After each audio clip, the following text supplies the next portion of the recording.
Well, Shannon said that Trump is going to save us all. So we just got Oh, to give him 4 more years. Mm. You know what I'm saying? We got to give him 4 more years to get it worked out. You know what I'm saying? Start Because the chance Trump, now. because Trump look, has let done me more check. for black people than Bernie Sanders and Barack Obama combined, Nah. as per Shannon.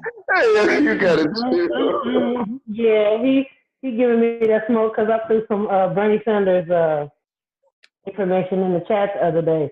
But I told you, all of them dirty. Fact. Across the board. I'm sorry. Anybody even getting into that type of position, your hands is dirty. I'm sorry. Like, I'll still vote. I'll do my best to see like who gonna do what the best I can measure. But There he no. go. I got him, y'all. He about to die right now. It's a dirty birdie. You hear that gunshot he just gave to that mosquito, man? Hold that. You gotta chill, bro. Oh, I'm about to show y'all this dude right now, yo. Look at this. Oh my goodness, the crane fly. I think that's what it's called. Look Oh at that yeah, joint. that's a I crane don't know, fly. man. It don't hurt. Death. Anyway. Portland looking like they trying to make it go further, huh? Yeah, hey Jared, I'm gonna just say this: they're probably gonna lose, but since you said publicly you said that Golden State was still gonna win. If Portland wins, then all I want to do is wake up to a message in the chat tomorrow. You say, Ashley, you know my bad. They got one. Why would I say that? Because he wants it. Because he wants it. That's it. He wants it. That's all. Because you said your ass. I ain't No, playing. Jared, you have to. You gave that so Whatever much you're smoke. thinking. I stated this in this chat. I didn't say it in the public chat. All right. That's so, all right. so I can say that on the side. What Meech called you the other day? Mr. Nuance. Hey, man. Hey. The nuance. Hey, My response to you was nuance. Mr. Nuance. Hey. You know what I'm saying? It got a little tight, but you know, I noticed something that's interesting though in this cop conversation though. It sounds to me like we're talking about changing a system through the same means that we've always been trying to change the system.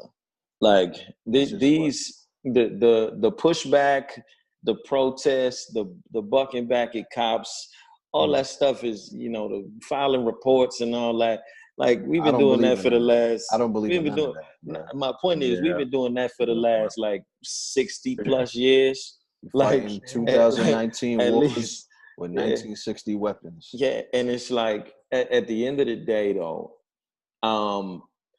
most companies, no Fortune 500 company is gonna let you walk in the door and tell them how to change their rules. That's just not gonna happen. You know, and if you think, okay, we're gonna sit on the floor in this lobby and y'all gonna change these rules, you be silly to think that it's gonna happen. You saw that with the Wall Street protests. Them dudes was out there for 2 years and went homeless. Yeah, exactly. I know, because I was stepping over them every day to go to work. Exactly. So it's like, I say that to say, like, real talk, man, like, just look at what's happening, you know, in the current measures of police brutality. Like police brutality, when you look at the stats, like we would like to think that it's worse than it ever has been, right? But the stats don't show that. The stats show that it's safer now. It's just more the visible. problem. Exactly. So where does this sensationalist nature of the culture that we have and society that we have play into some of our own insecurities when it comes to law enforcement, come into the prejudices that officers come into a given situation with, like, and even more so into the idea that if we get mad enough, we could push back against a cop and it not end bad for us if enough of us do it. You know what I'm saying? Like, it's kind of one of those odd places for me, in that all I know is that when I was a young dude, you know what I'm saying? Like, if I was 18, 19, I ain't had no kids, I ain't had no wife, you know what? I might be like you, Rigz. You know what I'm saying? Like, I got things to lose now. You know what I'm saying? Like, I got things to lose. Like, and I say that to say not because of fear, but because I have a responsibility though to make it home to my family.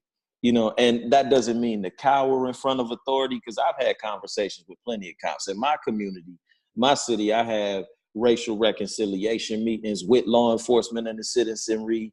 I go into town hall meetings and talk to law enforcement.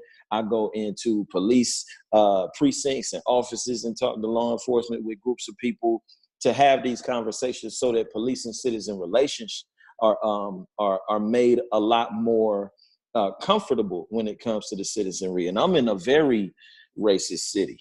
You know what I'm saying? I'm in a city that you don't got to look to your left or your right to see a Confederate flag flying from the air. You know what I'm saying? It don't matter to me, but I know that the only way to, at the very least, make these interactions less violent is you got to be willing to have the discussions on and have civil discourse in a setting that does not promote hostility, right? Yeah. And I think that if you got a cop screaming on you, that is not the time to say, "Sir, you're like you're doing your job wrong." Like that's not the time. Like it's not the time. Now there is a time. There is a time, and I'm not gonna ever say that it's not a time, but that's not the time. Right. Like, because you're gonna be like, "Officer, you didn't check my license." You know, you get beat all up. Right. Like, and I think that. So you ask, what do we do? I think one step is when you see a cop that's acting foolish, you be respectful. You make sure you get that badge number in their name, and you make sure you report it. And you make sure that there's a trail in the event that these things happen. And then once you make those reports, then next time you find out these local law enforcement, because I mean, the one thing I've noticed about New York cops, and this is the thing that make me laugh, like y'all New York cops, y'all get to talk crazy to cops in New York.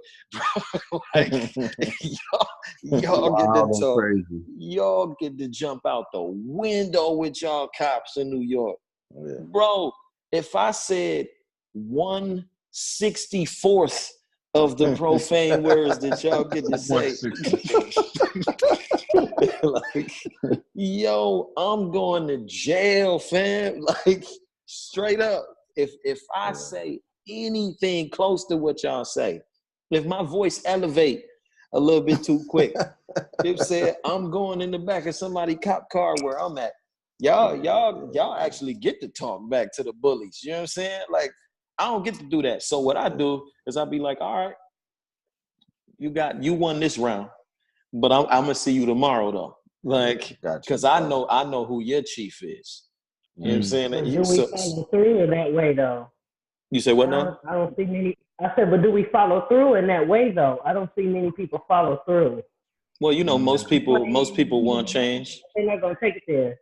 Well, you know, the quote is most people want change, but most people don't want to change. Like, so at the end of the day, like, if you really do want things to change, then you gonna have to follow through. You know, and you know, it's mad easy to say I hate the conditions I'm in, especially with law enforcement. But if you ain't even trying to talk to nobody who could, you ain't even writing your city councilman. You ain't writing nobody. You just mad. You go and post it on Facebook. You go post it on Facebook talking about, yo, this cop, he just pulled me over. I ain't even do nothing. Man, what's that gonna do? Right. Yeah, a lot of people don't want to go through the process. That definitely has merit. So hey, you see that, Esther? You see that, Esther? It's getting tight, ain't it? Bro, this happens. Really? This happens every game, bro. The third quarter is always. Oh, it's about to be over. Yeah, it's getting tight, man. I don't know. They might take this one. Portland might take this one. Yeah. Yo, it was just 18. It's 9. But they've been doing this all game though. They was up big in the first, then Golden State tightened it up. What's been the pattern this whole series? The fourth quarter. What's been the pattern the whole series? I mean, big lead changeovers. No money on Portland. I got no Portland Trailblazers jerseys in my drawer. I would like to see them win a game though. Just No, to he got that. He got Ashley got that jersey that Steph Curry's dad wears. He got that front and back. Yeah, the front and back joint. The Steph Yeah, no, the Shannon, you front like got basketball? Utah. The front got Utah on it, and the and back. the back got Utah on it too. Yeah. The front say Utah and the back say Jazz, B. How about that? All right, He's 8 the point only lead. one. 8-point lead. Portland better put these boys away, man. They Yeah, coming. so, yo, Shannon, you there? Where you at? She Maybe put her battery died. I'm here. I had to move. Oh, Oh, all okay. right. It was getting too dark. My room don't have any electricity in it. Oh, okay, so you Oh, frugal. that's a woman thing. Frugal? Dang, it was still light out there. I forgot you on the West Coast. Solar powered. So to shift gears a little bit, so like, how do you vote? Like, what do you vote based on? Because we obviously know there's no candidate that got everything right or that we always agree with everything. So like, what factors do you consider when you cast your ballot for somebody? Do you vote on morality? Do you vote on abortion? Do you vote on money? Do you like if they got two opposing things, like I agree with this, but I don't agree with this, like how does it weigh out for y'all? I know Zadok don't vote. This interesting, yeah, because I know Zadok and Ant don't vote. Nah, Ant gonna vote. He said he voting for AOC. No, he's doing a right. Hey, that smile you just did let me know you be playing. Just say it. You just did and let me know you be playing in the chat, bro. When you laughing, let me know you be tweaking in the chat. I seen something today you posted. I'm like, bro, ain't serious, man. I'm not even going. AOC looking better and better every time I see it. He gonna do a write in for T.I. He gonna write in. Ain't no way. No. No, he's writing in Little Boozy. No, he's gonna write in T.I. That's the mayor right there. Yo, I swear, if Bun B ran for governor right now and voted for him. Facts. I'm looking at you and I'm waiting on you to say no. Bun B is a Second Amendment. You know, he's a two-wayer. I don't know. I'm waiting. You see, he's shaking his head. I ain't heard that. Just to give you my answer to your question, if I had to vote, because I don't vote either. If I had to, I would like to think that I would look at the ticket issues and for someone as a believer, right, as a Christian, I would say. First and foremost, is there anything here that outright advocates transgressing against the law of God? You know what I'm saying? And then if the answer would be no, then it would just be the issues that I think I would benefit the most from, or my community at large would benefit the most from, if I was to vote. I mean, again, like I said, I don't, but I don't know of a way outside of that. And there very well may be. One of y'all may have the answer, but I don't know of a way outside of that where I could vote and at the same time be at peace with, you know what I'm saying? Like, be at peace with my conscience. Like, both of these candidates are openly advocating things that I know are going to be on a list of the reasons why the Most High come back and destroy this place. But I'm a big Well, I'm not a fan of the binary political system that we currently have. Like, I'm just not a fan of it.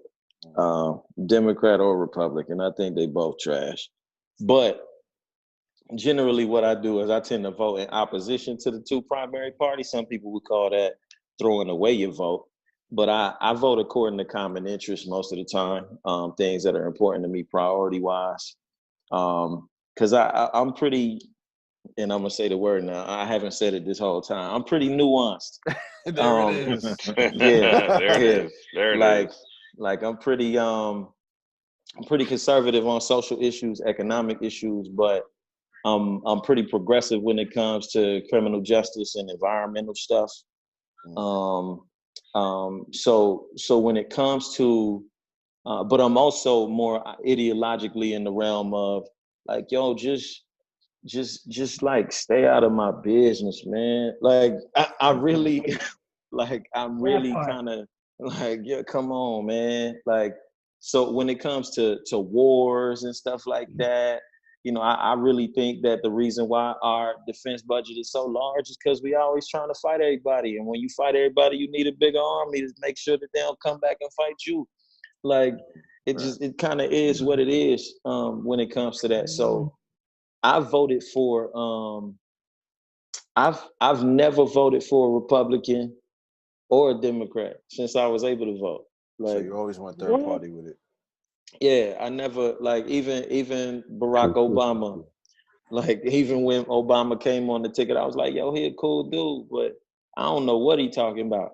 Like, so my position was always kind of that. You said what now?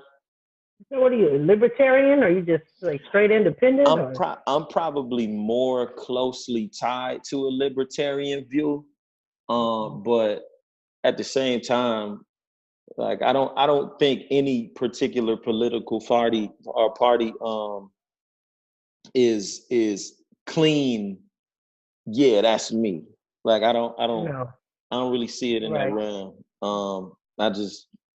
None of them really impress me. Like, you got to work for my vote, man. I'm an educated person, man. I'm not one of these people that's gonna sit up here and say, you know, oh, that's one thing I like. You got it. You know what I'm saying? Like, because I think when we get into these dialogues, I'm more inclined to pay attention to local elections because those things affect me significantly faster and more prevalently than a federal election. I'm paying attention to who my sheriffs are. I'm paying attention to who my mayor is. I'm paying attention to who my local state representatives are. I'm going to town hall meetings. I'm finding out who my alderman is. I'm finding out those kind of things.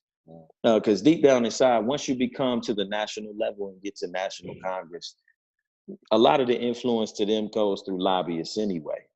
Like, they just trying to make sure that they get a little bit of money sent back to their state. And personally, it don't trickle down to me half the time anyway. Long as you stay out of my, don't tax me too crazy and let me be able to put some money away for me and mine. Right.